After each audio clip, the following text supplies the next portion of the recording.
Hi everyone. 90s kids favourite puliyodarai அது செய்ய ஒரு மிக்ஸ் ரெடி பண்ணேன். ஒரு பேனில் ஒரு ஸ்பூன் கடலைப்பருப்பு, ஒரு ஸ்பூன் உளுந்தம்பருப்பு லைட்டாக வறுப்பட்ட உடனே 1 டேபிள் ஸ்பூன் மல்லி, 1 டேபிள் ஸ்பூன் மிளகு, 1/4 ஸ்பூன் வெந்தயம், 3 காஞ்ச மிளகா நல்லா ஸ்மெல் வர வரைக்கும் வறுத்து எடுத்துக்கிட்டு அடுப்பை ஆஃப் பண்ணிவிட்டு 1/4 ஸ்பூன் பெருங்காயத்தூள் போட்டு மிக்ஸ் பண்ணிவிட்டு அதை ஆற விட்ட உடனே நல்லா மிக்ஸி ஜாரில் அரைச்சி எடுத்துக்கிட்டேன்.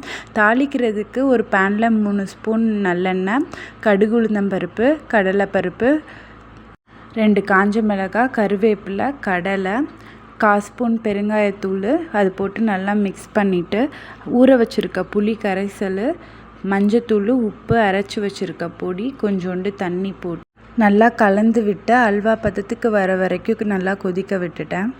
இதை சூடான சாதத்தில் நீங்கள் மிக்ஸ் பண்ணிக்க வேண்டியது தான்.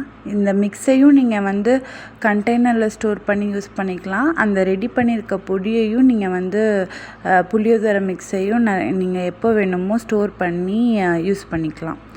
ஸோ இதை செய்கிறப்பே எனக்கு நம்ம ஸ்கூல் டேஸ் ஞாபகம் தாங்க வந்துச்சு. மோஸ்ட் ஆஃப் த டைம் நம்ம லஞ்ச் பாக்ஸில் இதுதான் இருக்கும்ல. ஸோ ரெசிபீஸ் ஷேர் பண்ணுறேன். 3 Amigos ஃபாலோ பண்ணிக்கோங்க. தேங்க்யூ.